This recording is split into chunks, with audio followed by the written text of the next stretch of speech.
va parler du communiqué de presse. Donc, vous pouvez prendre la page 21 dans votre cahier de participante.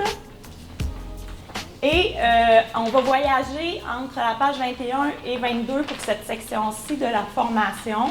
Donc, à la page 22, vous avez un exemple de communiqué de presse et à la page 21, des conseils ou des trucs pour la rédaction et pour l'envoi du communiqué. La façon dont on va procéder, c'est que ça va être un petit peu plus théorique pour cette partie-là, vu qu'on vient de dîner, là, puis on est full en forme, puis là, notre cerveau est tout ouvert, puis on va absorber de l'information. Puis après ça, on va y aller plus en atelier. Fait que, voilà, c'était peut-être plus convaincant de dire ça le matin. Après le dîner, on est comme moins dedans. En tout cas, on va faire semblant. C'est bien, c'est une convainc, là, chez on est capable. On se craint ensemble. Donc, le communiqué de presse, ouais, ben, selon vous, on va commencer avec une question de base. À quoi ça sert? Pour annoncer un événement. Pour annoncer un événement. Comment être un service. Ben, je vais prendre les mains levées, peut-être. Oui, excuse-moi. Oui, vas-y. Mais il y a aussi, pour les petits journaux, des fois, ça va carrément remplacer l'article qui pourrait paraître. Très intéressant. Ça peut remplacer un article à paraître. Ça sert à communiquer une information. En fait, c'est pas tout le temps un événement. Exactement. Ça peut communiquer une information, pas seulement une invitation ou un événement, où effectivement, on a plusieurs bonnes réponses. En fait, j'ai toutes les réponses, je pense, qu'on peut avoir concernant la fonction du communiqué de presse. Il y a des choses que je vais dire rapidement, mais c'est parce que vous les avez dans votre cahier, que vous pouvez garder avec vous pour le reste. Fait que, c'est un petit peu plate de juste dire ce qui est écrit. Fait que, il y a des choses que je ne dirai pas, puis il y a des choses dans le cahier qui se retrouvent là, dont je ne parlerai pas, mais bon, je pense que tout ça va se compléter. Pour la rédaction d'un communiqué de presse, il y a le truc des 5 W. Là, ça, c'est comme la base, là, dans le fond. Si vous tournez la page, vous les voyez, les 5 W. On parle du... Puis là, je les ai mis là, en gris, là, surlignés en gris. C'est très, très clair. Puis en lettres majuscules à côté de l'objet de ce dont il s'agit. Donc, les 5 W, c'est le what, donc de quoi il s'agit, où, pourquoi, quand, avec qui et comment ça se passe. Fait que ça, dans le communiqué que vous avez à la page 22, on annonce la lauréate du concours d'art public pour la bibliothèque Monique Corriveau. Puis c'est un petit communiqué, je l'ai mis parce que je le trouvais tout simple, tout court, puis je trouvais que c'était un bon exemple de format. Tu sais, c'est assez direct, on a tout ce qu'il nous faut, on a le quand avec la date, on a qui annonce, la Ville de Québec, vous, ça va être votre organisme. Ensuite, quoi, le où, c'est assez facile aussi. Donc, on a toutes les informations qu'il nous faut et à la fin, il y a bien sûr le fameux 30. Est-ce que vous savez à quoi ça sert le 30? Oui. J'attends. Ça sert. Oui? Ça sert à communiquer que la fin du communiqué est là, puis après ça, ça va avoir la source si jamais le journaliste veut contacter la personne. Exactement. Donc, ce qui est en haut du 30, c'est ce qu'on peut soit dire en ondes ou rapporter comme message. Ce qu'il y a en dessous du 30, ça ne fait pas partie du message officiel qu'on veut transmettre. C'est souvent la source. Donc, souvent, là, il n'est pas là, mais souvent, en dessous du 30 est écrit « source », 2 points, avec le nom de quelqu'un qu'on peut rejoindre si on a des questions. Si on veut une entrevue, si on veut avoir plus d'informations. Donc, il y a le nom et les coordonnées de la personne qu'il faut rejoindre. Oui? Est-ce qu'on sait pourquoi 30? Je pense que c'est un lien avec la guerre, mais je m'en souviens plus c'est quoi le message. C'est vraiment un truc en lien avec la guerre, la Deuxième Guerre mondiale, il me semble. OK. Je vais leur retrouver l'information parce que c'est un petit fun fact. Oui, c'est ça. Ouais. Fait que... donc, ça, c'est pour ce qui est de la rédaction comme telle du communiqué de presse. Donc... Moi, j'ai une question pour le communiqué de presse. Oui? Quand moi, je le faisais, je marquais tout en haut pour communication ou pour diffusion immédiate. Oui? Puis là, je le vois pas. Est-ce que c'est pas nécessairement de quoi qui est nécessaire? Ou Moi, je l'écris quand je fais un communiqué de presse. Ok. Oui, je le mets pour diffusion immédiate. Oui. Ça, c'est... d'habitude, c'est en haut à droite qu'on met ça, pour diffusion immédiate. Fait que ne jamais oublier la date, c'est super important. S'il n'y a pas de date, le journaliste il va se dire c'est peut-être un vieux communiqué, c'est pas une nouvelle, c'est sûr qu'il va le discarter automatiquement. Oui, madame. Si on met pour diffusion immédiate, est-ce que ça veut dire qu'on pourrait mettre pour diffusion le 9 mai? Non.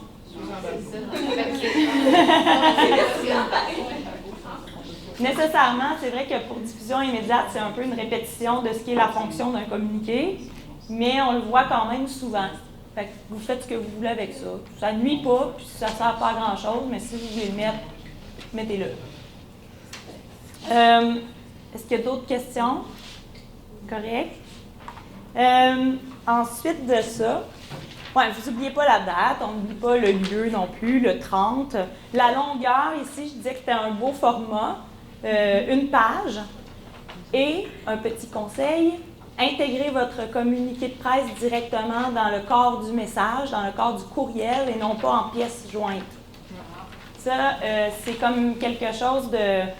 Même si des fois la mise en forme est plate à faire directement dans le courriel, c'est vraiment mieux de le mettre directement dans le courriel parce que les journalistes, c'est des gens hyper pressés.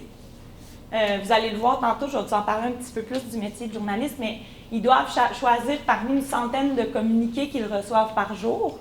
Donc, s'ils doivent en plus ouvrir une pièce jointe, là, ils sont comme « Oh my God! C'est beaucoup trop! » Mais là, je ris, là, je rigole, là, j'aime beaucoup. J'ai plein d'amis journalistes, tout ça, puis j'en fais partie. Fait que je ris de moi quand je ris. Oui, madame? Le doublon, est-ce que ça peut être une option de l'avoir dans le corps de message, puis en pièce jointe s'ils veulent l'imprimer? Ou... Ils vont imprimer leur courriel. Ils vont faire copier-coller. Ou copier-coller, ou... Fait que, ça ne sert pas à grand-chose. Par contre, si vous voulez ajouter une photo à votre message, par exemple un communiqué de presse d'une manif à laquelle vous avez participé, vous pouvez ajouter une photo en pièce jointe. Vous pouvez même la mettre directement dans le corps du texte et la mettre en pièce jointe en meilleure qualité pour qu'ils puissent y avoir accès, pour la publier éventuellement dans un journal. C'est pas mal ça, oui? Moi, je mettais tout le temps en PDF, en pièce jointe. Je l'avais écrit comme ça. Mais je trouve ça intéressant ce que tu dis, là. Mais là, dans le fond, il n'y a pas vraiment d'avantage à en mettre en PDF parce que le journaliste va, de toute façon, il peut changer. Il a la latitude de changer son texte. Oui, peu importe. Il va les mettre dans ses mots, tu sais, le communiqué de presse, s'il a à le redire tel quel à la radio, par exemple. Et ça m'amène, j'espère que je ne passe pas de point, mais ce serait très logique qu'on parle du ton. Oui, c'est ça. Le ton d'un communiqué de presse. Donc, de quelle façon est-ce qu'on écrit un communiqué de presse? Ça, c'est super important parce que pour avoir remplacé à Radio-Canada à la chronique culturelle, je donne un exemple, l'émission culturelle à Radio-Canada, elle dure 3 heures, puis tu as 8 sujets à couvrir dans 3 heures en tant que chroniqueuse culturelle. Fait que les autres, ils en ont autant à faire, mais dans leurs sujets respectifs. Ce qui veut dire qu'on n'a pas beaucoup de temps pour lire un livre, aller voir un spectacle, aller voir une pièce de théâtre, écouter un album. Fait que souvent, ce qui arrive, c'est qu'on prend une couple de communiqués qu'on lit intégralement.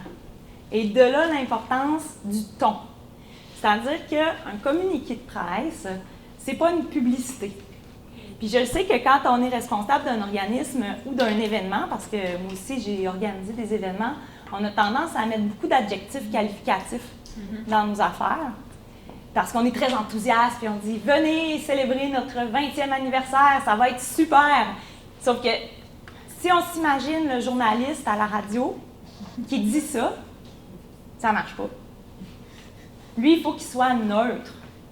Donc, le communiqué de presse doit être rédigé idéalement de façon neutre. Puis, un bon truc, là, c'est vraiment de le lire à haute voix et de s'imaginer quelqu'un qui le lit à la radio, de Radio-Canada, idéalement. C'est pas que je veux faire la pub de Radio-Can, mais c'est parce qu'il y a toutes sortes de façons de faire du journalisme, là, ou de l'opinion. Fait que c'est ça. Évitez les adjectifs qualificatifs, évitez les dessins, ou le logo, oui, le logo de l'organisme, mais mettez pas trop de fioritures. Là.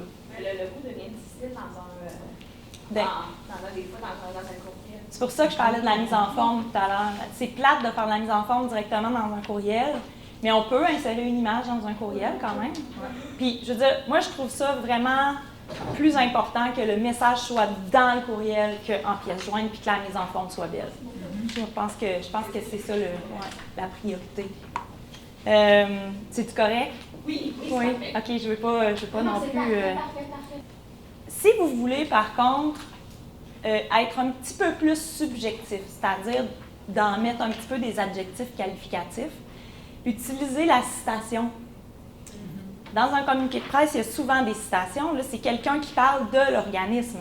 Fait que là, la personne, elle peut dire « Nous vous invitons à célébrer notre super 20e anniversaire. Nous vous attendons en grand nombre. Ça va être une super fête comme à tous les ans. » Puis, tu sais, là, ça peut être comme vraiment plus punchy. Pas neutre. C'est ça. Pas neutre. Plus pas neutre.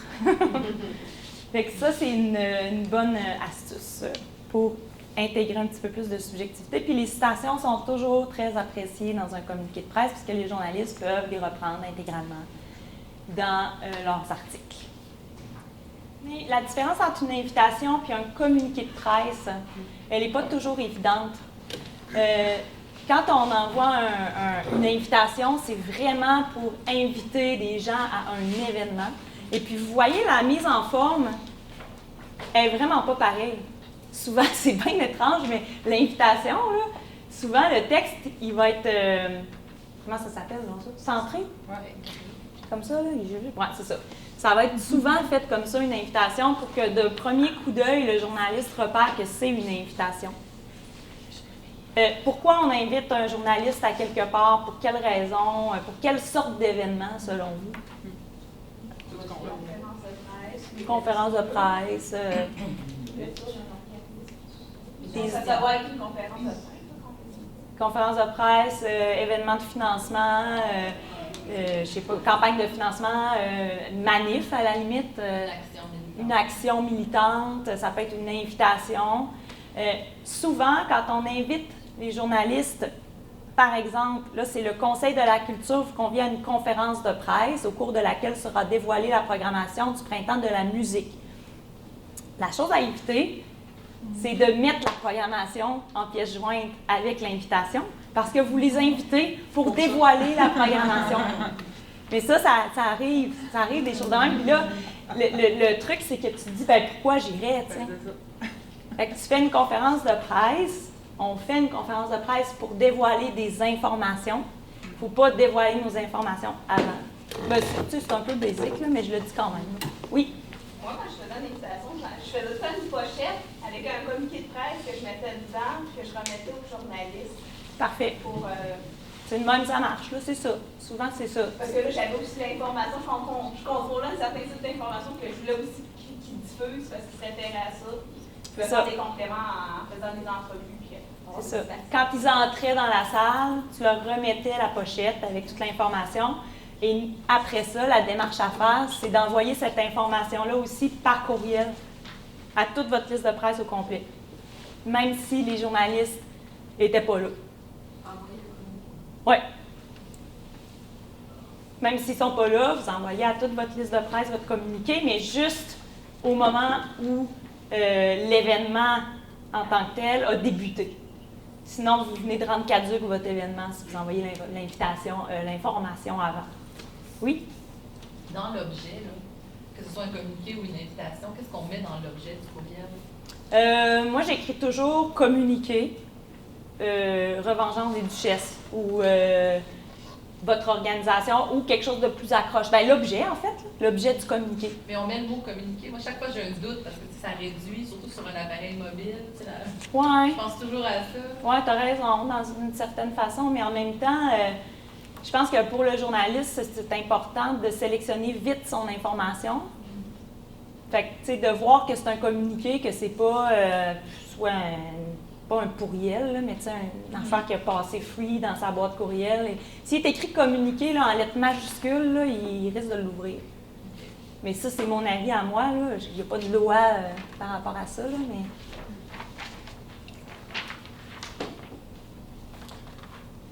mais...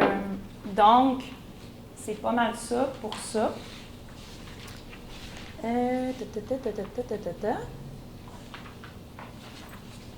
Est-ce qu'il y a des questions par rapport à l'invitation, le communiqué, tout ça? Oui. Par rapport à un communiqué, mais où on voudrait traiter d'orientation politique en même temps. C'est pas une invitation pour un événement ou une annonce, mais c'est le regroupement des groupes de femmes. Dénonce telle situation. Oui, c'est ça. Ouais. Ou politique, ou ce serait quoi la différence? C'est important qu'on en parle. La question avait été soulevée aussi dans l'autre événement quand on émet un point de vue. C'est un communiqué de presse. Puis on émet le point de vue. Fait que là, c'est sûr que ça va être moins neutre parce que vous énoncez un point de vue. Par contre, il faut garder en tête que si quelqu'un peut le lire vraiment intégralement à la radio, donc il ne faut pas dire « nous dénonçons telle situation », mais c'est le regroupement de femmes dénonce que avec des chiffres, des statistiques, non. Parce que des fois, on a tendance à écrire au « nous », mais si le journaliste dit « nous », ça ne marche pas, dans le sens où il ne le dira pas, là, c'est sûr qu'il ne dira pas nous. Il va soit adapter le communiqué, ou soit il va se dire « j'ai pas le temps de l'adapter, fait que je vais laisser faire, je vais prendre le suivant ». Fait que c'est ça. Mais ils ne font pas juste sélectionner leurs nouvelles en fonction de la qualité des communiqués de presse. Là. Il y a quand même le sujet est important dans l'actualité parce que c'est important pour la population en général. Mais c'est toutes sortes de petites affaires qui font qu'on est lu ou on n'est pas lu quand on envoie un communiqué. Là, je vous donne vraiment des micro-détails, mais qui peuvent faire une différence. Oui? Au niveau de l'invitation des journalistes, y a-t-il un moment qu'avant on l'envoie, après ça on fait un rappel? Je ne sais pas si vous pouvez nous dire sur les échéanciers qu'il y aurait à... Ouais. Moi, j'en ai un, mais ça devrait avoir ton opinion là-dessus. Bien, moi, ce que je pense qui est mieux, c'est d'envoyer une invitation 1 semaine et demie avant l'événement, 2 semaines max, et de faire un rappel la veille. Ouais.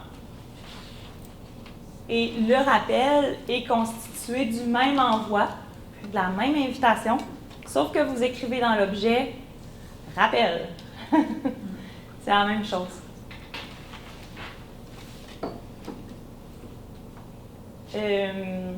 Très bonne question, d'ailleurs.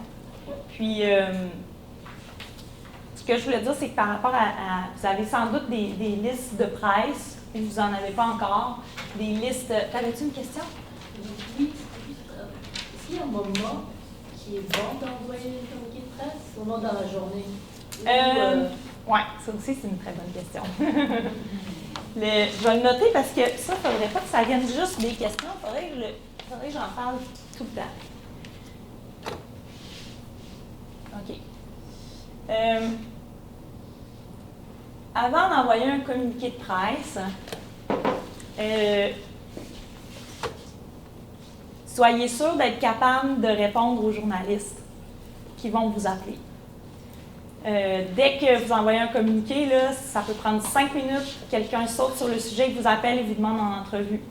Donc, idéalement, avant d'envoyer le communiqué, on se prépare pour l'entrevue éventuelle qu'on pourrait peut-être avoir. Où on prépare la personne et on s'assure que le porte-parole qui va répondre aux questions du journaliste soit disponible. Idéalement toute la journée, et qu'il soit joignable avec un téléphone cellulaire. Ou sinon qu'il reste chez eux, à côté de son téléphone, là, ou au bureau, à côté du téléphone. Puis qu'il ait accès à ses courriels. Puis qu'il ait pratiqué ses entrevues, s'il a à pratiquer ses entrevues. Fait que, tu sais, des fois, ça peut être une opération qui peut être préparée une bonne semaine à l'avance, là, tout ça, là, pour être sûr que quand on envoie le communiqué, tout le monde est prêt à répondre aux questions des journalistes. Donc, le meilleur moment, c'est quand on est prêt. Puis, soit la veille du moment où est-ce que vous avez décidé que vous êtes prêt à répondre aux questions, c'est-à-dire tard le soir, parce que le matin, il va arriver au travail, puis il va recevoir son message dans la boîte courriel. C'est pas mal le best, là. Je pense que ça, c'est bon. tu peux avoir les émissions du matin, les émissions du midi, les émissions du soir. Puis si les émissions du matin, ils ne l'ont pas fait ce matin-là, ils vont le faire le lendemain. Là, je parle de radio, là. Tantôt, je disais, les communiqués de presse peuvent être repris tels quels à la radio, mais ils peuvent effectivement être repris tels quels dans les journaux locaux ou ça arrive, ça, souvent qu'on voit ça. C'est pas long pour un journaliste de prendre un communiqué et de le pitcher direct. Fait qu'il faut quand même qu'il soit bien écrit, puis que, tu sais, il y a des critères, là.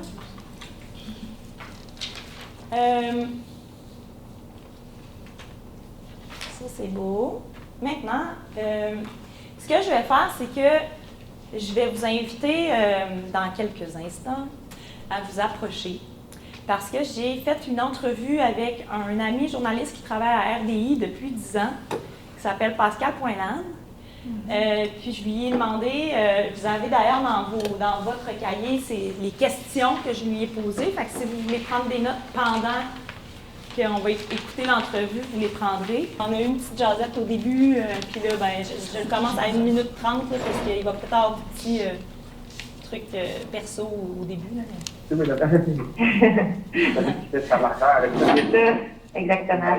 OK, c'est oui, c'est ça. Ben, c'est ça, la première question, c'est qui choisit les sujets et pourquoi on choisit tel ou tel sujet? Ben, dans une salle de nouvelles, je veux dire comment ça se passe à Radio-Canada. Nous, il y a ce qu'on appelle les affectateurs. Donc, c'est un journaliste qui est spécialisé justement pour faire les choix de nouvelles, qui en fait plutôt tout le monde. Et ça se fait en fonction de l'actualité, en fonction de ce qu'il y a dans les autres médias. Oui, vous approchez, et en fonction de ce que nous, on trouve aussi, est-ce qu'on a des idées à proposer. Donc, l'affectateur dit un peu sur quoi je travaille. Mais moi, je peux proposer des idées, je peux proposer des sujets aussi. Puis, en gros, c'est comme ça que ça marche. Comment je choisis tel ou tel sujet? Le critère numéro 1, c'est l'intérêt public. C'est ce qui est d'intérêt public. C'est assez vague. L'intérêt public, moi, ma meilleure définition c'est de se demander, est-ce que ça change quelque chose dans la vie du monde et dans la vie de pas mal de monde? C'est d'avoir une information pour tel ou tel sujet. Donc, par rapport à un sujet, des fois, c'est sûr que des sujets un peu plus anecdotiques, mais en général, à Radio-Canada, on va essayer d'avoir des sujets qui ont un impact sur la vie des gens et qui vont leur permettre de comprendre le monde dans lequel ils évoluent. D'accord. Tu disais que des fois, les choix se font en fonction des autres médias. Ça veut dire que si quelqu'un parle d'un sujet, il y a bien des chances que vous rebondissiez dessus. Sûrement, oui, parce que si un autre média a trouvé la nouvelle avant nous, ça ne veut pas dire que la nouvelle n'est pas d'intérêt public. Donc, nous, par exemple, en politique, c'est un exemple d'un ministre qui annonce qu'il ne va pas se représenter ou qui démissionne, si c'est dans la presse du matin et que nous, on ne l'avait pas, cette information-là, mais on va aller la valider et on va quand même faire des reportages là-dessus parce qu'il va y avoir des réactions, il va y avoir un suivi à faire. Et c'est pas nous qui a sorti la nouvelle brute, mais on peut reprendre cette nouvelle-là parce qu'elle est dans le champ médiatique, elle est dans le champ social. C'est le monde au courant que, je sais pas, le maire de Québec démissionne juste à Beaune, ben c'est sûr que si c'est le Journal de Québec qui sort cette nouvelle-là, nous, on va reprendre parce que ça touche tous les citoyens de Québec de savoir que le maire vient de démissionner, il va sûrement y avoir des impacts. Donc, on va aller dans l'analyse. Par exemple. OK. Puis, ensuite, je voulais te demander combien tu as de temps pour te préparer, mettons, avant d'aller sur le terrain ou avant une entrevue? Ça, c'est vraiment variable, mais c'est sûr que moi, dans mon rôle, c'est reporter à RDI. Donc, je suis un truc qui a le moins de temps pour se préparer. Mais c'est sûr que les journalistes au quotidien, là, ce qu'on fait, les journalistes d'enquête, les journalistes d'affaires publiques, qui, eux, ils ont plus de temps. Globalement, les journalistes qui font des nouvelles, c'est sûr que notre reportage il est dû pour le soir à 18h. Puis souvent, il y a des bulletins de radio en après-midi. Donc, souvent, ta première intervention en direct, ça va être 13h. Moi, je suis en ondes souvent 2 heures après qu'on m'ait expliqué pas mon sujet. OK. Donc, souvent, je vais prendre la direction, souvent, pour que je me rende à quelque part, que je couvre l'événement, pour qu'on fasse un tournage, que je fasse des entrevues, que j'aille en ondes. Donc, souvent, je vais lire dans le camion, le véhicule, en me rendant sur le lieu, quand il y a une manifestation. Si j'ai 10 minutes de route à faire, c'est mon caméraman qui conduit. Moi, pendant ce temps-là, je lis un peu ce qui est dit sur le sujet. En général, je veux savoir aussi qui est mon intervenant. L'avantage, c'est quand on habite un milieu comme Québec, c'est pas une si grosse ville. Moi, je suis généraliste depuis plusieurs années. Souvent, il y a plusieurs sujets que j'ai déjà faits, puis qui se suivent. Donc, les informations que j'ai, les informations qu'il faut que j'aille chercher. Il faut que je me mette surtout à jour des derniers développements. Puis, à Radio-Canada, on a un souci d'équité. Donc, ça veut dire que si on voit quelqu'un pour une entrevue, ben, il faut s'assurer que si c'est quelqu'un qui dénonce une injustice, il faut aller voir l'autre côté. Peut-être que la personne qui a posé l'injustice a quelque chose à dire aussi. Alors, il faut qu'on aille voir plusieurs personnes. Combien d'interventions est-ce que tu peux faire en une journée? Puis combien de temps dure chacune d'entre elles à peu près? À RDI, je fais en moyenne 5 interventions par jour. Là-dedans, c'est majoritairement à RDI. J'en ai souvent dans les téléjournaux à 18h, dans les radios journaux aussi. Puis à Radio-Canada, il y a toutes sortes de bulletins. Chaque région a un bulletin le matin. Ça veut dire une émission de radio le matin, une émission de radio le soir. Tout le monde a un téléjournal à 18h. Donc, ça fait beaucoup d'émissions. Il y a un blanc. Il va revenir. En une journée, c'est des journées de 12-13 heures de travail. Donc ça, c'est extrême. Mais normalement, j'en fais 4 ou 5 par jour. C'est généralement des interventions de 2 minutes à 2 minutes 30. Puis là-dedans, je vais généralement avoir 2 extraits télévisuels de 20 à 25 secondes. OK. Ça permet que je vais avoir interviewé. OK. L'autre question, c'était quels sont les pièges dans lesquels tu veux éviter de tomber? Genre en entrevue. Il y en a plusieurs. Ouais, en entrevue, ben, c'est sûr que d'abord, moi, j'essaie toujours de m'approcher de la vérité des faits. Mais les gens qui nous parlent veulent nous dire une partie de la vérité, mais souvent, c'est pas toute la vérité, c'est leur vision à eux. Donc, c'est important pour moi d'être aussi équilibré, comme je le disais plus tôt. Donc, d'aller chercher le contrepoids de. Si je vois, par exemple, quelqu'un qui dénonce les inégalités sociales, puis qui dénonce les actions du gouvernement qui appauvrissent, les aînés célibataires. Il faut que j'aille voir aussi le gouvernement, est-ce que sa politique, comment il l'a façonné, est-ce qu'il y en a fait une compte, est-ce que c'est vrai que ça. Donc, la première difficulté, c'est d'essayer toujours de comprendre où est la réalité et de donner la parole à ceux qui sont des acteurs dans cette nouvelle-là. Le deuxième, c'est de faire attention aussi, on essaie d'avoir une nouvelle qui est faite de la façon la plus objective possible, mais nous, on est subjectifs parce qu'on est des êtres humains. Donc, il n'y a pas de nouvelles, il n'y a pas de reportage entièrement objectif, mais l'important, c'est de s'en approcher. C'est peut-être de prendre un peu, toujours une minute, deux, pour se rappeler, qu'est-ce que je pense de cette situation-là personnellement? Pas le journaliste, mais l'être humain. Moi, personnellement, qu'est-ce que je pense de ça? Est-ce que j'ai des préjugés favorables ou défavorables pour tel type de nouvelles? Si on parle des immigrants, sur les immigrants, est-ce que moi j'ai des préjugés défavorables par rapport à une communauté, favorables à une autre? Il faut quand même être honnête envers soi-même pour éviter de tomber dans les pièges des préjugés et dire « non, moi je suis ça, là. » Il faut être au courant de ce que nous on a au fond de nous-mêmes. Puis autre piège à éviter, c'est que ça va tellement vite que des fois, on veut aller en nombre trop rapidement parce qu'on a la pression. C'est moi qui travaille pour aller, donc c'est à Montréal, c'est un décide. Puis là, ils veulent absolument que j'aille en nombre. Souvent, j'ai pas le temps de tout vérifier, mais il faut absolument, dans ce temps-là, je m'abstiens de parler des choses pour lesquelles je suis pas certain. C'est des pièges parce qu'à un moment donné, dans le fait d'action, on est en direct, c'est ad lib, c'est sans filet, c'est pas comme un reportage que j'aurais écrit, que j'aurais demandé aux gens de me relire. Là, je vais en nombre, puis je parle, donc je peux faire des erreurs aussi. Alors, c'est de rester prudent quand je parle du sujet, quand j'ai pas eu le temps de tout lire, c'est le prochain direct suivant d'être peut-être plus précis, d'aborder tel ou tel que là, j'ai le temps finalement d'approfondir. Un des pièges, est-ce que ça peut être justement la cassette, tu sais ce qu'on dit, la fameuse cassette? Je vais l'arrêter parce que je vais expliquer ce que c'est que la cassette. Est-ce qu'il y en a qui savent ce que c'est que cette expression de la cassette?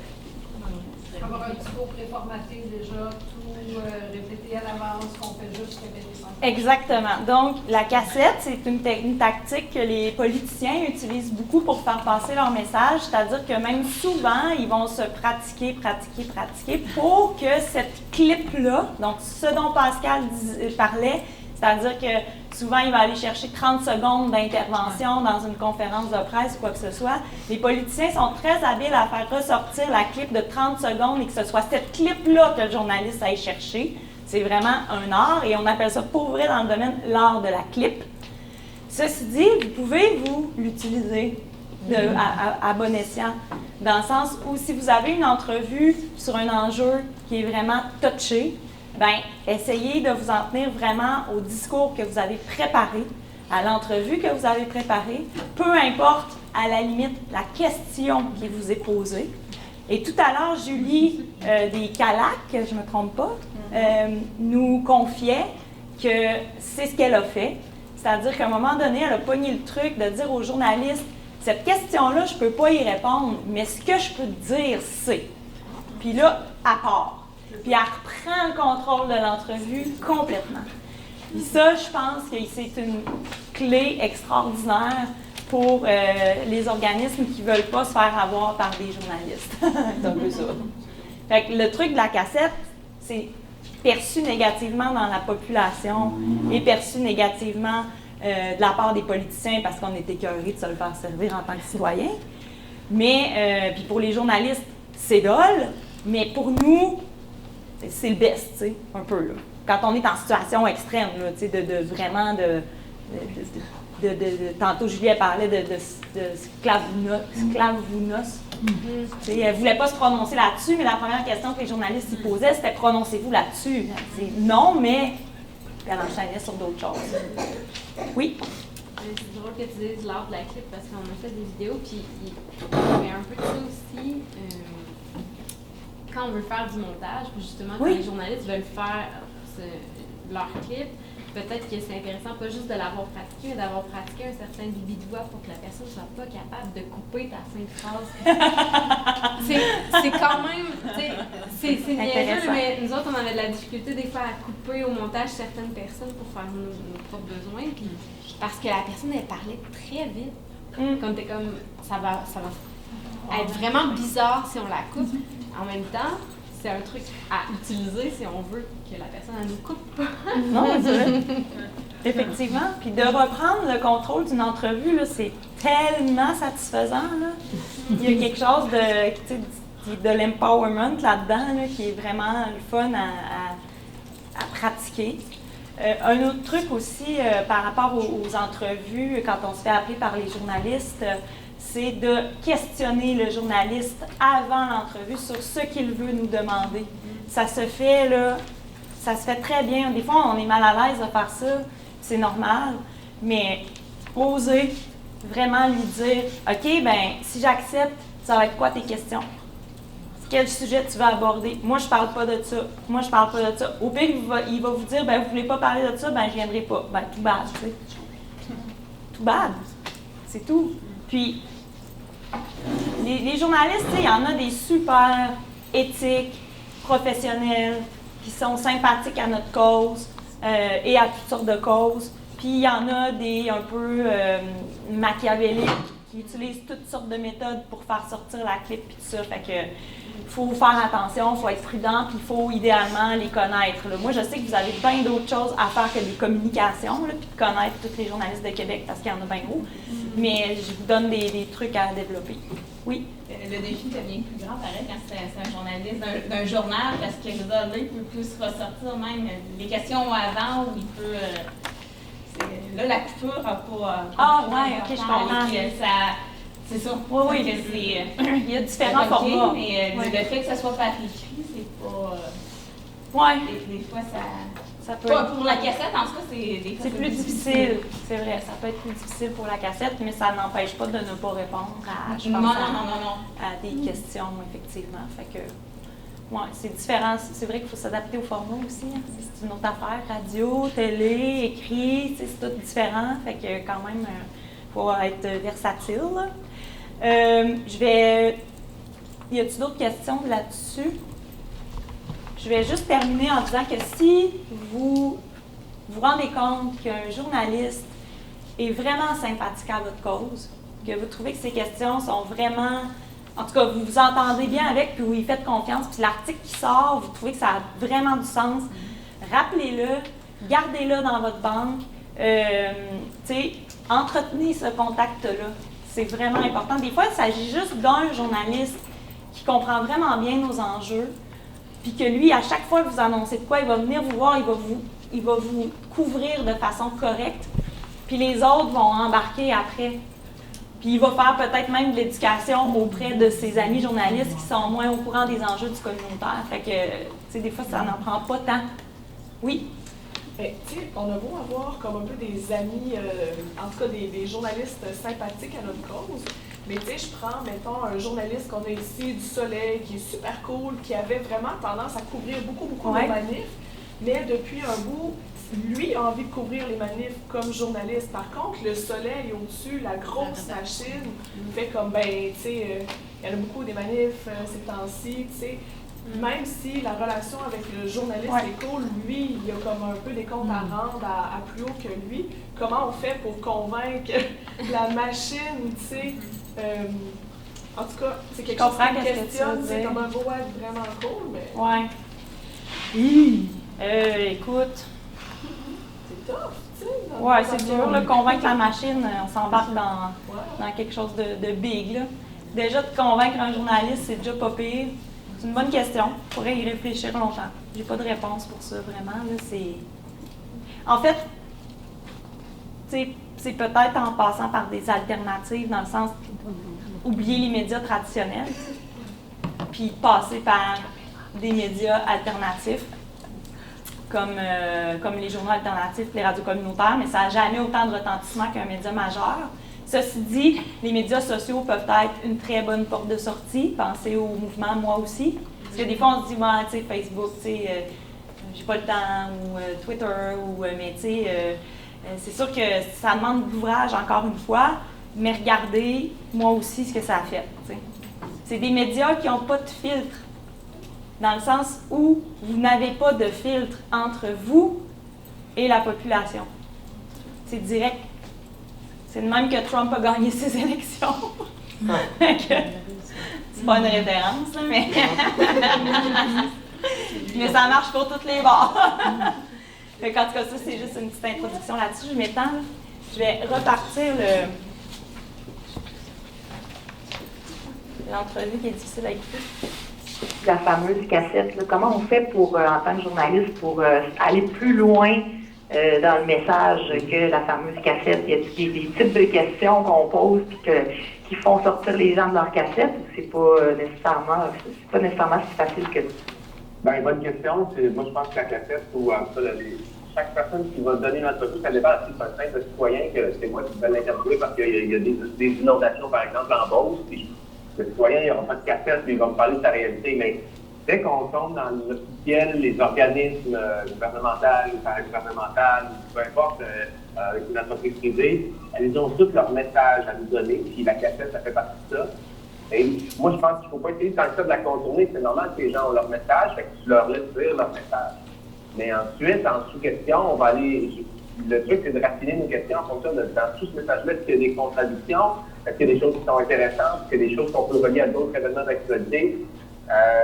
Mais il ne faut pas dénaturer le propos de la personne qui est en face de nous. Mais on peut l'amener, on peut le surprendre avec une question sans être baveux, mais on peut être un petit peu lui demander, mais qu'est-ce que vous voulez dire par là? Est-ce qu'il n'y a pas de contradiction dans ce que vous dites par rapport à le point de vue gouvernemental ou des choses comme ça? Donc, on peut mettre l'intervenant face à certaines contradictions ou poser avec c'est quoi des questions plus pointues, plus fermées, oui ou non, telle chose. Alors, on va avoir des réponses. Mais en général, il faut accepter que les organismes sont là pour passer leur message. Et c'est en les mettant en opposition avec d'autres intervenants qu'on peut peut-être s'approcher de quelque chose de journalistiquement plus intéressant. C'est quoi les critères d'une bonne entrevue selon toi? Ça dépend dans quel contexte, mais je vais parler de mon contexte à moi, globalement, entrevue nouvelle. C'est sûr que c'est pas plus de 10 minutes parce qu'on a peu de temps. Il faut qu'on aille assez rapidement à l'essentiel. Donc, moi, je pense qu'il faut l'accrocher, il faut qu'il y ait un angle en particulier parce que les gens ont plein de choses à nous dire, mais peut-être qu'aujourd'hui, ce qui est intéressant, si je suis dans une manifestation avec des gens qui sont en grève, s'il y a une entente de principe ou au contraire, il faut que j'aille dans le vif du sujet, que je me trouve un angle précis, qui aille pas dans 10 000 directions. En même temps, il faut être ouvert parce que c'est peut-être que moi j'ai un angle, mais finalement, l'intervenant a quelque chose à me dire de nouveau que je ne connais pas et qui va m'amener ailleurs et ça va être beaucoup plus intéressant que ce que j'avais imaginé à la base. Donc, il faut que je sois vraiment à l'écoute aussi, puis justement quelque chose de nouveau, quelque chose qui m'interpelle, je peux aller chercher des informations nouvelles puis choisir là-dedans, mais pas trop s'attendre, pas trop aller dans cette direction. Finalement, si tu avais un conseil à donner aux organismes communautaires qui veulent qu'on parle d'eux dans les médias, ce serait quoi? Se raccrocher un peu à l'actualité. Des fois, c'est sûr que c'est dur parce qu'il ne faut pas non plus aller dans l'amalgame. Par exemple, s'il y a un drame qui se trouve une communauté, sortir, c'est dire qu'il n'y a pas assez de ressources. Je pense à la petite Rosalie Gagnon et sa mère, Audrey Gagnon, qui était dans les centres d'hébergement pour les femmes violentées ou les femmes qui prennent la drogue ou ça.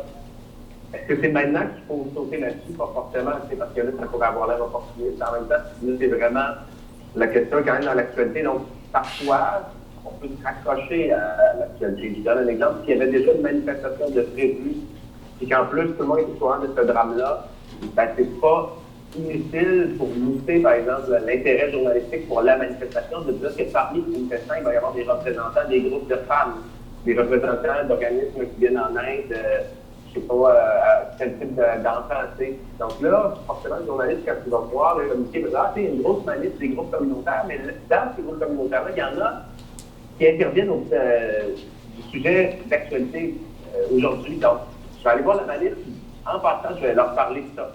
Ça va attirer l'attention des journalistes. L'autre chose, c'est d'essayer justement d'avoir un point de niveau. Parce que nous, on cherche quand même à faire nos choix de sujet. Qu'est-ce qu'il y a de nouveau qu'on n'a pas vraiment entendu? C'est un bon exemple, c'est un point de vue qu'on a beaucoup fourni, par exemple, en fait, on prépare au G7 dans les prochaines semaines.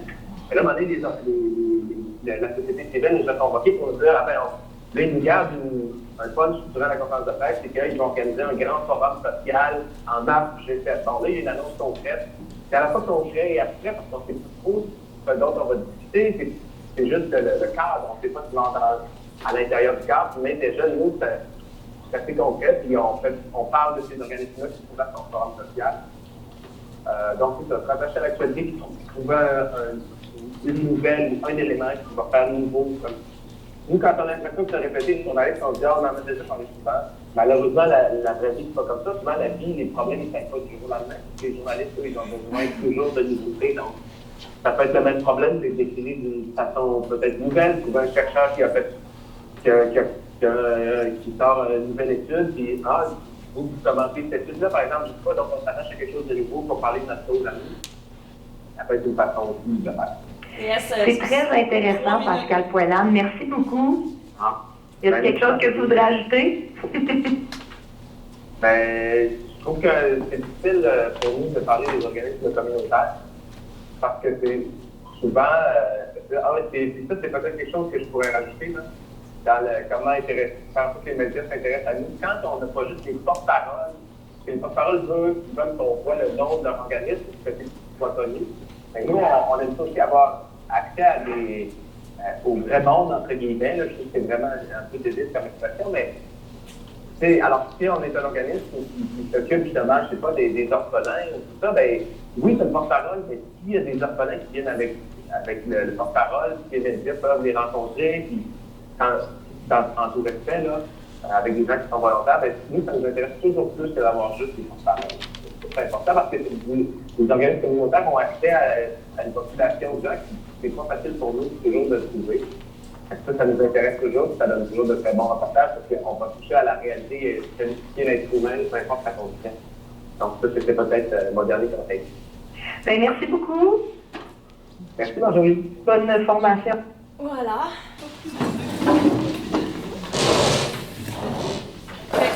C'est l'avis de Pascal Poilâne. Il y a différents journalistes, donc ils sont tous différents. Mais vous voyez là, un peu c'est quoi la réflexion derrière le choix du sujet, comment on va le couper, le nombre de temps qu'on a pour s'informer, c'est très peu. Il y a tout un contexte aussi qui vient avec ce métier-là qui n'est pas toujours évident. Je ne ferai pas la défendresse des journalistes parce que je veux dire, j'en fais un peu, mais c'est pas non plus en tout cas, bref. Je me lancerai pas là-dedans. Ceci dit, est-ce que ça vous a allumé? Avez-vous des commentaires sur ce que vous avez entendu? Des questions supplémentaires auxquelles je pourrais peut-être répondre ou peut-être pas? J'ai bien aimé ta dernière question sur le conseil, comment pour les organismes communautaires. Moi, je veux dire, je n'ai pas ce problème-là, je suis en région. Ouais. C'est que nos médias, qui touchent directement notre population, sont vraiment facilement accessibles. Ouais. Mais je trouve ça intéressant d'amener des façons de pouvoir les accrocher. Des fois, c'est de la petite. Oui. C'est sûr que c'est touché d'impliquer les gens qui fréquentent nos organisations puis de les mettre devant les Kodak. Là. On s'entend que c'est comme une épreuve en soi, puis ça peut être vraiment difficile sur la confiance.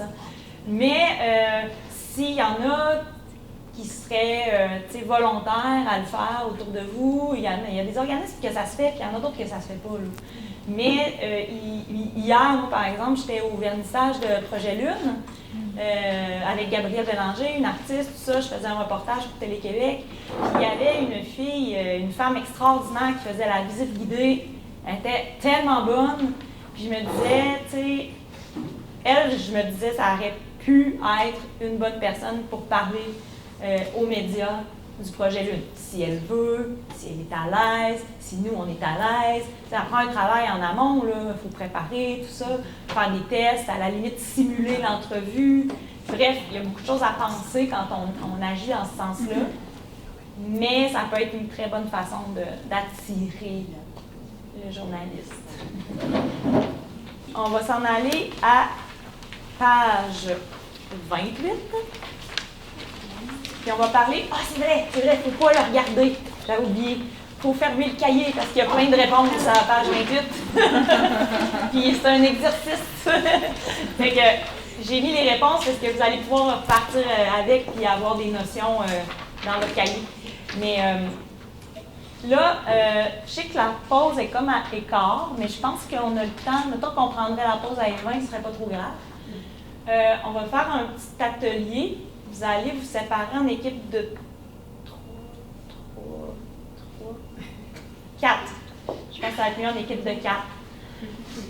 Puis je vais vous donner un carton fait maison. Vraiment fait maison. Pas long. Ça.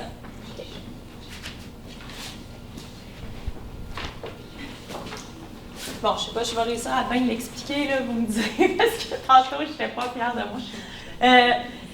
Il y a différentes familles de médias, à part, la nature du média en tant que tel, c'est-à-dire télé, radio, écrit. On a les médias privés, les médias communautaires et les médias publics.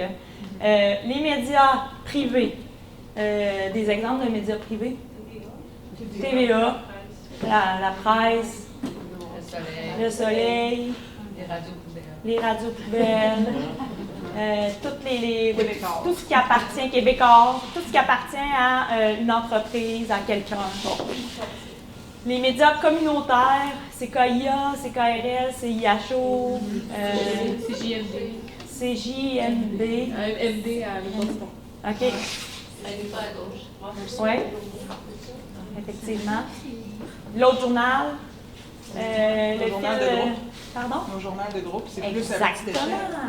Oui, les journaux de groupe, je parle encore du projet Lune parce que c'est frais dans ma tête, là, mais ils font 4 publications par année, je pense. Un journal produit par... les feuillets paroissiales. C'est cool, ça. C'est vrai que c'est une bonne idée, les feuillets paroissiales. C'est ça. Ça, c'est dans les médias communautaires. Les médias publics, Radio-Canada, Télé-Québec. Ouais, ça. C'est tout. Il y en a 2. Donc, ce que vous allez faire, c'est que vous allez évaluer, en fait, les meilleures stratégies pour aller chercher des entrevues ou se faire couvrir, on dit ça souvent, couvrir un événement. Donc, des stratégies. Et vous allez indiquer aussi quelle est, selon vous, la mission de chacune de ces catégories-là. Donc, la mission des médias privés, la mission des médias communautaires et la mission des médias publics. Pour ce faire, j'ai découpé des petits papiers. J'ai une petite question. Oui. Quand tu parles des stratégies, là, oui. Est-ce que c'est nos stratégies pour les approcher oui. ou leur stratégie globale? C'est vos stratégies pour les approcher. OK, merci. Fait que, parce que c'est ça, le titre là, de. Ouais, c'est ça. Fait que là, j'ai 3 enveloppes. Ici. Ouais, c'est bien ça. 3 enveloppes. Fait que dans le fond, il y a une enveloppe qui contient plein de petits papiers. Là. Fait que, par exemple, une stratégie pour avoir une entrevue à Choix FM, ce serait quoi? Bien, il y en a là-dedans qui correspondent à ça. T'sais. Là, je vais faire. Choix, c'est Fait que vous les classez sur est-ce que c'est une bonne stratégie ou une moins bonne selon le type de média. Dans les 3 enveloppes, il y a les mêmes stratégies et les mêmes missions, puis vous les classez en ordre d'importance pour les 3 catégories. Donc, la bonne stratégie, la bonne façon de faire, c'est de commencer par le premier, les 2 là, ouvrir une seule enveloppe, mettez vos petits papiers comme vous le pensez, puis ensuite passer au 2e et au 3e. Puis après ça, ben, on va en jaser. Mais en premier, il faut se mettre en équipe de 4. Puis avoir une table pour mettre le carton. Excusez, je veux juste préciser quelque chose. C'est une échelle, hein, de moins à plus, et les 3 enveloppes contiennent exactement la même chose. Fait qu'il faut les classer sur une échelle de moins efficace à plus efficace pour les stratégies, de moins pertinente à plus pertinente pour les missions. Là, on faisait l'exercice là, des types de médias, c'était passionnant, on a beaucoup discuté, il y avait quelques flous, on a répondu à une question pertinente concernant, il y a un papier, là, c'est trouver un angle, bon, et ça, c'était pas trop clair. Souvent, trouver un angle à une entrevue, une fois que le journaliste vous a appelé suite à votre envoi de communiqué, c'est là que ça se passe. Vous pouvez lui dire ah ouais, ça t'intéresse, je pourrais te proposer de parler plus de cet aspect-là avec telle personne. T'sais. C'est comme si vous faisiez déjà une partie du travail créatif du journaliste, qui est de trouver l'angle à sa place. Puis l'angle, c'est comme de préciser le sujet, d'aller d'un côté vraiment ou de l'autre. Puis c'est très... Moi, j'apprécie beaucoup ça là, comme journaliste culturel, vraiment beaucoup, parce que ben, la personne connaît, elle, son sujet mieux que moi, de toute façon. Fait qu'elle peut m'orienter vers un angle pertinent. Puis, ben, c'est ça, c'est une petite stratégie là, qu'on peut faire au téléphone quand le journaliste nous appelle. Puis, t'aurais-tu, mettons, je sais pas, pour nous ennuyer, comme, bon, là, sur un sujet culturel, ça peut être, comme tu disais tantôt, pièce de théâtre, le point de vue du metteur en scène, mais mettons plus dans nos luttes sociales, une couple d'exemples d'un angle différent. Tu sais, mettons 4 angles différents sur un même sujet, ça serait quoi? Ben, je vais regarder un communiqué de presse dans ce beau cahier de participants. Comment? Les coupures à l'aide sociale. Les coupures à l'aide sociale, ben, l'impact sur les femmes. Ça, c'est un angle. L'impact sur les familles monoparentales. Donc, les femmes, hein, c'est une chose. C'est pas mal ça. L'impact sur le travail exil. Oui, c'est ça des angles. C'est vraiment y aller, l'impact sur une partie de... c'est ça. En tout cas, ça te donne une bonne idée? C'est correct? Oui. OK. Par rapport à l'exercice, c'était surtout, comment dire, il n'y a pas de correction qu'on va faire, il n'y a pas de corrigé que je vais vous distribuer. C'était surtout pour vous donner un prétexte d'en parler entre vous et de réaliser qu'il y a différentes sortes d'approches qu'on peut faire selon différents médias et que c'est important d'en prendre compte.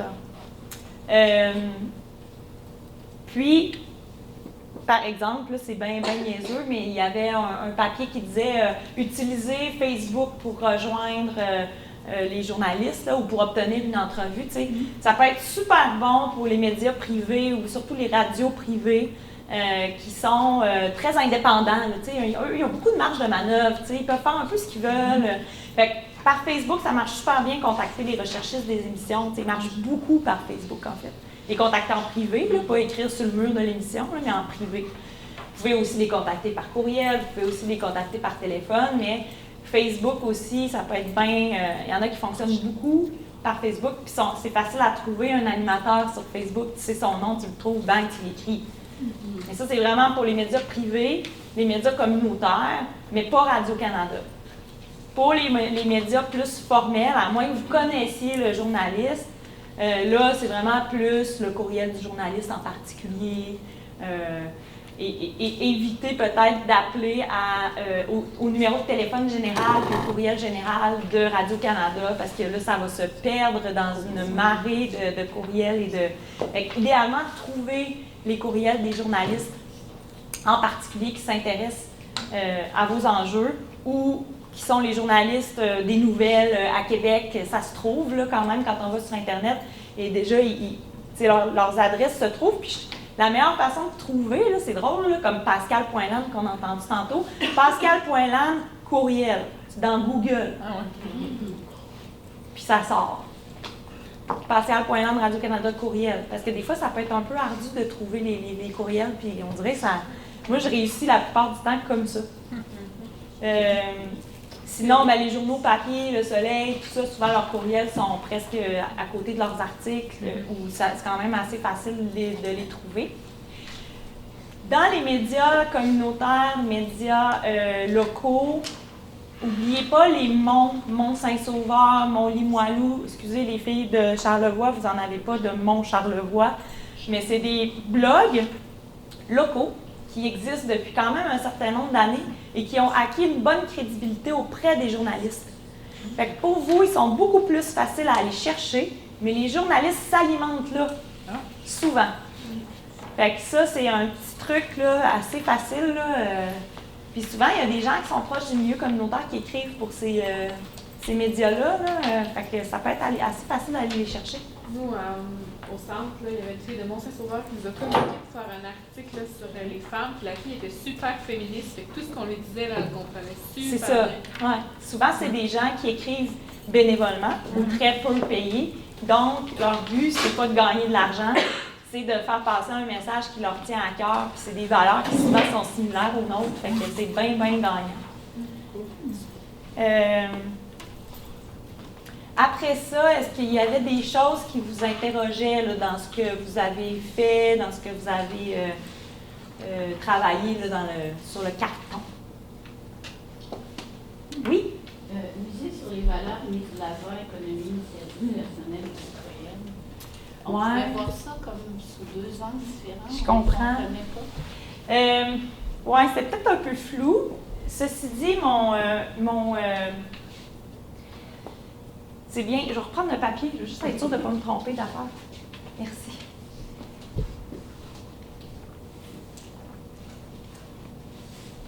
OK. Ouais. OK, je comprends. Ce que je voulais dire. Tu sais, c'est des... ça, c'est des choses, là, c'est mal écrit, là, mais c'est pas grave. C'est des choses qui séduisent beaucoup les radios privées. C'est-à-dire que l'initiative personnelle, dire qu'on est en période de financement puis qu'on crée un événement par nous autres mêmes, les citoyens, on s'est pris en main. C'est un peu ça que je voulais dire, où ça touche l'économie de telle façon.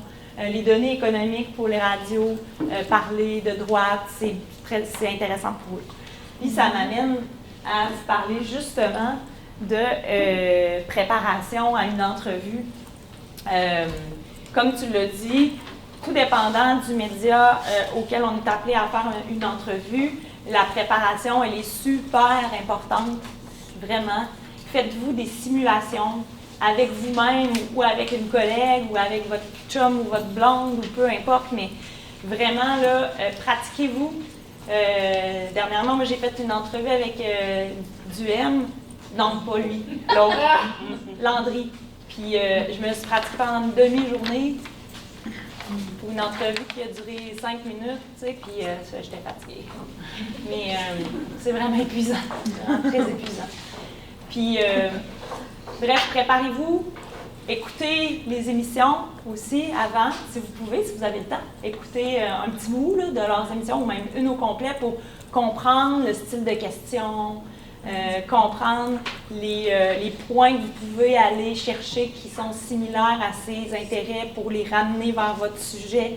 C'est vraiment de la stratégie médiatique. T'sais, on n'est pas obligé de faire ça, mais si ça vous tente, let's go. T'sais.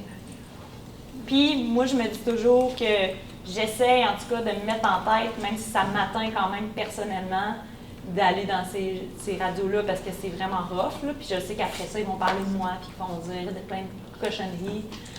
Je me dis que mon message, il passe quand même par-dessus l'animateur à certaines oreilles de ceux qui écoutent.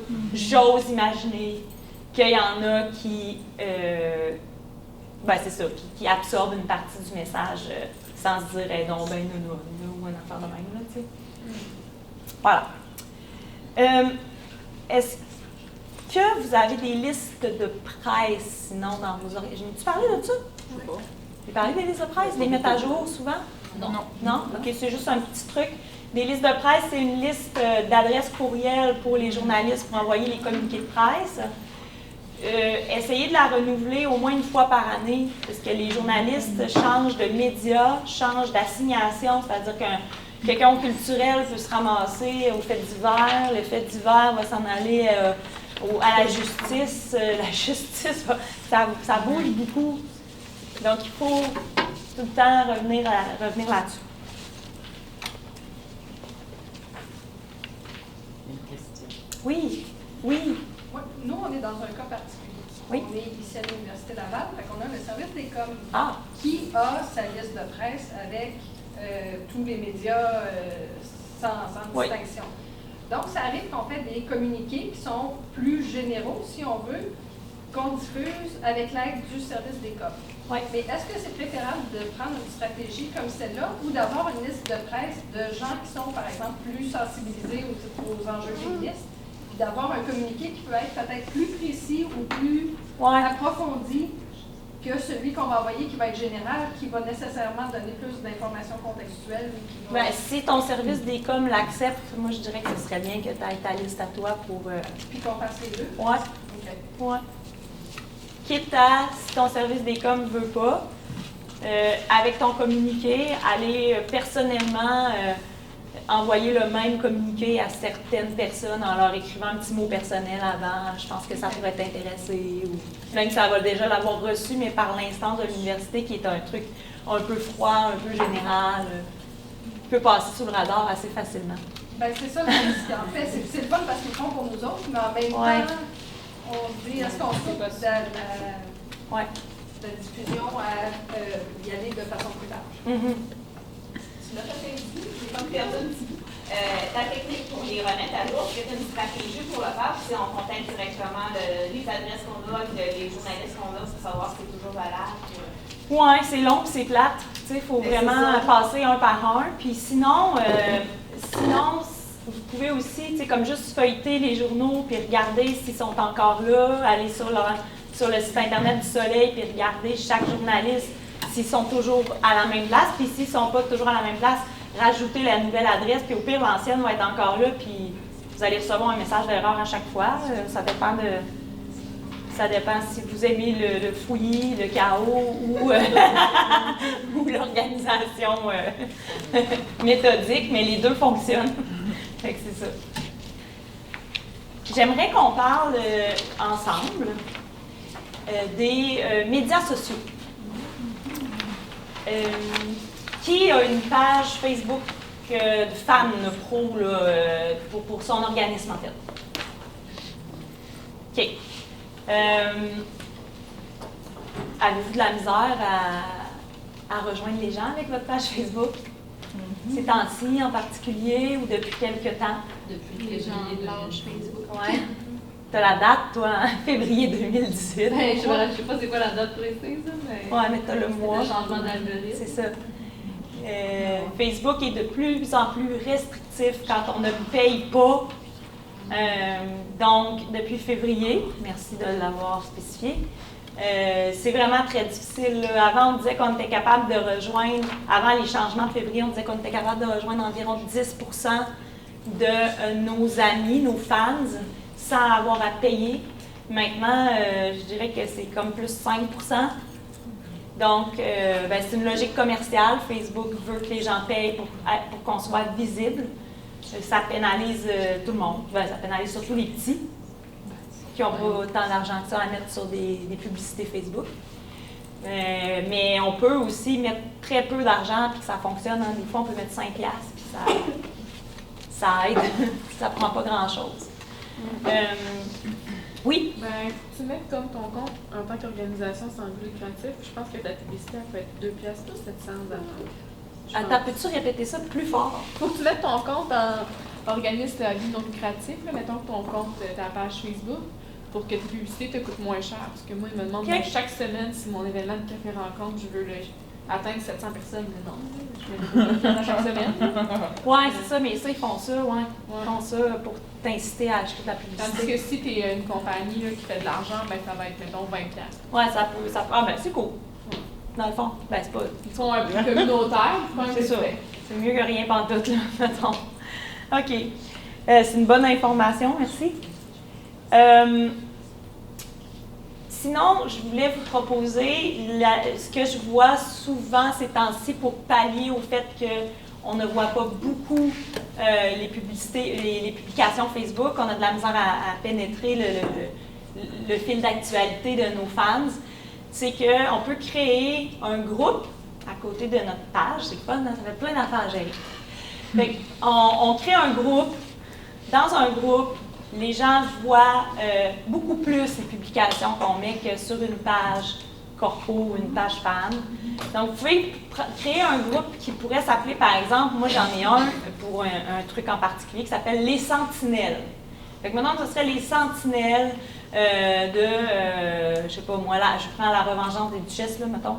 Les Sentinelles de la Revengeance des Duchesses. C'est des gens qui supportent le mouvement, des gens de l'organisation qui s'engagent à quelque sorte à être dans ce groupe-là et à partager les publications de la page principale. Fait que c'est comme des gens d'émissaires.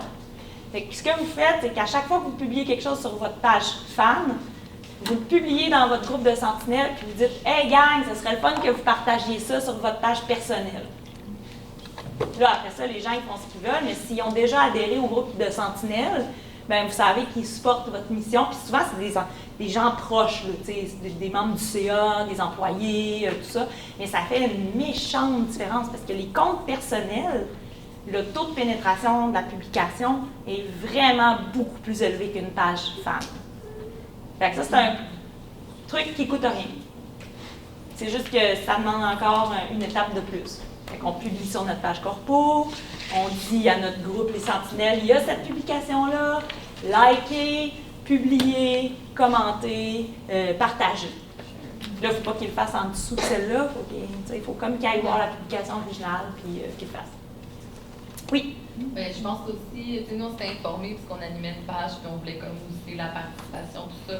Ce qu'on voyait dans l'algorithme Facebook, c'est que c'est plus... Pour pénétrer le fil d'actualité, il faut que les gens interagissent avec nos publications. Oui. Fait que nous, ce qu'on comprenait de ça, c'est que ça nous forçait à créer des publications plus interactives. Oui. Donc, soit à poser une question, qu'il y ait quelque chose qui se passe, que la personne ait à cliquer vers quelque chose. Ça devient comme un enjeu. On ne peut pas juste donner une information. Oui. Cette information-là doit susciter l'interaction parce que c'est là où notre publication score. Oui. Plus elle score, plus elle pénètre les fils d'actualité.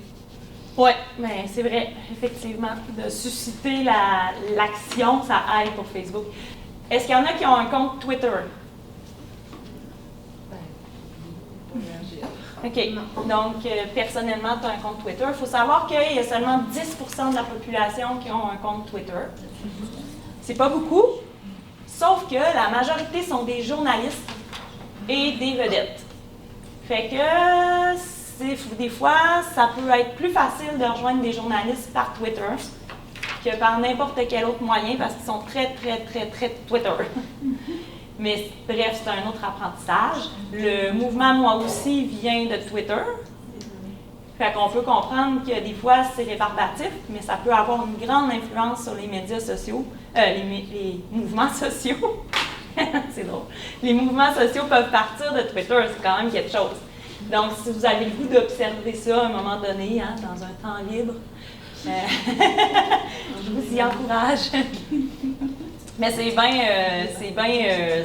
peu réservé c'est pas réservé aux journalistes, c'est que ça peut être très utile parce que vous pouvez aller les rejoindre, en fait, par Twitter. Oui? Nous, on s'est fait dire, dans le cadre d'un projet spécifique là, qui visait les jeunes, quand on disait on a un site Internet, on a une page Facebook, il y a certaines jeunes femmes qui nous ont dit « Avez-vous un Instagram? Les jeunes ne sont plus sur Facebook, ils sont sur Instagram. » Puis là, on fait « OK, on est déjà comme dépassé par la situation. » Mais comment est-ce qu'on peut, je sais pas, ce serait sûrement long d'en discuter, là, mais d'optimiser, est-ce que c'est vraiment nécessaire d'avoir deux trucs séparés ou on peut comme faire des raccourcis pour que Instagram et Facebook... Oui, ça se lit, je pense. Ouais. Ça se lit parce que Instagram appartient à Facebook. Ouais. Fait que oui, tu peux faire, il y a une fonction à quelque part que tu peux activer. Puis mon truc, tu sais, j'aurais pu, comme je disais tantôt, avec mon ordinateur, puis vous montrer plein d'affaires, comment faire sur Facebook pour justement lier le compte Facebook avec Instagram. Mais tous ces trucs-là, ils sont découvrables sur Google ou même dans l'onglet Aide sur Facebook. C'est super bien expliqué. Facebook a tout documenté ses façons de faire pour sécuriser les comptes, pour bloquer les trolls, pour justement lier les comptes Instagram avec Facebook. Il y a tellement de questions et de façons de faire que j'aurais pu en avoir pour la journée. Et ce que je vous encourage à faire par contre, c'est de chercher par vous-même, soit sur Google en tapant votre question, comme là, ce serait comment lier un compte Facebook avec un compte Instagram. Je suis sûre que la réponse va sortir. Ça se fait quand même facilement, dans le sens Instagram, tu peux juste dire je veux publier la même chose, bang, sur le Facebook, mais espèce de culture sur les réseaux sociaux, ils favorisent pas ça. Il faut que sur ton compte Instagram, ça soit comme exclusif ce que tu mets là pour que ce soit un plus, puis que je te suive sur Instagram, parce que si tu mets la même chose sur Facebook, c'est pas intéressant. Fait que là, il y a comme... Oui, c'est vrai aussi. T'as bien raison. Fait que c'est ça, c'est bien touché, mais c'est vrai aussi que les jeunes sont plus sur Facebook. Non, oui. Moi, j'ai un jeune de 13 ans, il utilise zéro Facebook. C'est Snapchat puis Instagram. Ouais. Ça, c'est une autre affaire, mais si vous n'avez pas à rejoindre les jeunes, là, on parle de jeunes ados. C'est pas votre... Snapchat, très populaire. Là. Oui. C'est ça. Mais jeunes adultes. Adultes aussi? Oui, adultes. Moi, j'ai pas dans mon réseau, mais peut-être dans ton réseau à toi. Dans mon réseau, là. OK. Donc, on va s'y mettre. Moi, je suis pas rendue encore, tu sais, je connais pas bien ça, les veilles technologiques, ou tu sais, les gens qui suivent un flux, ou tu sais, ils utilisent des mots-clés ou quoi. Comment on fait pour comme faire en sorte d'apparaître, tu sais, comment, vu que je comprends pas comment eux le font, j'arrive pas à savoir comment nous, on pourrait se retrouver dans... Mais non, mais je pense, mettons Twitter, moi, je connais Twitter, mettons qu'il y a quelque chose qui se passe dans l'actualité, qu'il y a un hashtag qui est employé, c'est full le temps de rebondir là-dessus, puis d'utiliser le hashtag, parce que les journalistes vont prendre le hashtag, puis vont faire la recherche comme ça. Bon. Mais je veux dire, il n'y a pas que... Mettons que c'est, je sais pas, moi, parce que des fois, on n'est pas juste avec les journalistes, des fois, on interagit, mettons, avec les politiciens, mais on va utiliser, on va comme profiter qu'eux autres, ils ont une veille sur certains mots-clés, mettons, mais en même temps, tu sais, je dis ça, mais je ne sais pas comment le faire, tu sais. Dans le fond, tu veux connaître, mettons, aujourd'hui, c'est quoi le hashtag le plus populaire? Bien, pas nécessairement, mais comment on peut faire en sorte, par les médias sociaux, d'apparaître dans les veilles, que ce soit d'un ministère ou de journalistes. Parce que les journalistes, eux autres, ils vont surveiller les veilles de l'actualité, mais mettons, le ministère, je sais pas moi, de l'emploi, de la solidarité sociale, il y a sûrement lui-même j'imagine en tout cas qu'il doit avoir une surveillance médiatique lui aussi, des mots-clés qui appartiennent, tu sais, mettons l'aide sociale ou quoi. Fait que je me pose la question comment on fait pour tomber dans leur veille aussi. Y a-t-il des techniques pour ça? J'en connais pas vraiment. Là. Pour le moment, je peux pas te répondre là-dessus. Je le sais pas. Je le sais pas, à moins que tu utilises la même technique qu'un journaliste quand il veut que son post sorte, là, dans le sens où tu utilises toi aussi les hashtags populaires. Sur Google, là, on peut savoir les hashtags les plus populaires en ce moment au Québec ou au Canada. Top 1, 2, 3, 4, 5. Là, tu regardes, le 1, c'est quoi? Puis tu trouves un enjeu qui est en lien avec ce hashtag-là. Là, ça commence à être vraiment de la stratégie, puis c'est touché. Là. Puis là, tu publies quelque chose avec ce hashtag-là. Puis là, tu es sûr que les journalistes sont en train de chercher des trucs sur ce hashtag-là. Fait que là, tu vas remonter dans leurs affaires. Donc, exercice pratique, être une journaliste. Il y a 2 communiqués. C'était pour ça que j'avais demandé d'ailleurs d'amener un communiqué. Si vous n'en avez pas, c'est pas grave, il y en a ici. OK? Donc, à la page 25, vous allez vous placer 2 par 2 pour cet exercice-là. Et vous allez lire le communiqué de l'autre personne, si la personne a apporté son propre communiqué de presse. Sinon, vous allez choisir chacun un communiqué, soit celui de la page 25, soit celui de la page 26. Et vous allez jouer le rôle du journaliste à la page suivante, qui est la page 27. Donc, vous allez jouer le jeu de faire une entrevue, donc en exercice, vraiment. Vous allez poser des questions. Suite à la réception d'un communiqué de presse, vous allez préparer une entrevue. Donc, vous préparez vos questions, vos sous-questions, et à côté, vous prévoyez les réponses que la personne pourrait vous donner. OK? Parce qu'en tant que journaliste, c'est ça qu'on fait. Mais tu sais, faites-le pas, faites-le juste de se poser ces questions-là, c'est formateur. OK? Donc, faites-le pas comme si vous alliez être évalué puis que vous alliez avoir un topo là, à faire. Fait que, je vous propose de faire ça si ça vous va. On pourrait prendre, mettons, 10-15 minutes là, pour faire ça. Est-ce que vous avez des questions sur le déroulement de l'exercice? Ça vous va? L'important, c'est que vous choisissiez chacun un communiqué, là, parce qu'après ça, je vais peut-être vous faire vous poser des questions après, en entrevue. Fait que si toi, tu choisis lui, mettons que toi, tu choisis lui, puis tu es l'interviewé, il faut que l'intervieweuse, elle le lise, puis qu'elle bâtisse l'entrevue. Ça va? C'est correct? On lise les deux. Oui, vous lisez les deux. Effectivement. Il nous restait à parler de l'organisation d'une conférence de presse. Ceci dit, organiser une conférence de presse là, en gros, ça demande beaucoup d'énergie. En avez-vous déjà organisé des conférences de presse? Oui. Ça demande beaucoup de logistique, ça demande beaucoup d'énergie. En fait, la bonne méthode d'envoyer un communiqué de presse, puis d'y aller vraiment avec des listes de presse, d'attendre que le téléphone sonne pour répondre aux questions des entrevues, des journalistes, c'est très efficace aussi. Une conférence de presse va être réservée vraiment à une grosse annonce ou à quelque chose de vraiment majeur. Puis souvent, les journalistes se déplacent de moins en moins dans les conférences de presse. C'est pas à cause qu'il me manque de temps que je vous dis ça. C'est vraiment parce que moi, je l'ai remarqué.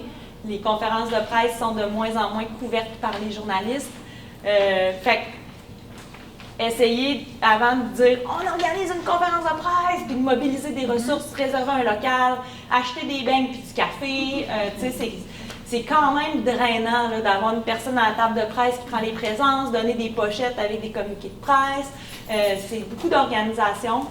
Puis, c'est ça. Des fois, il y a d'autres moyens presque plus efficaces et qui sont moins énergivores, qui fonctionnent mieux. Fait que, mais je vais vous donner mon courriel si vous voulez le noter.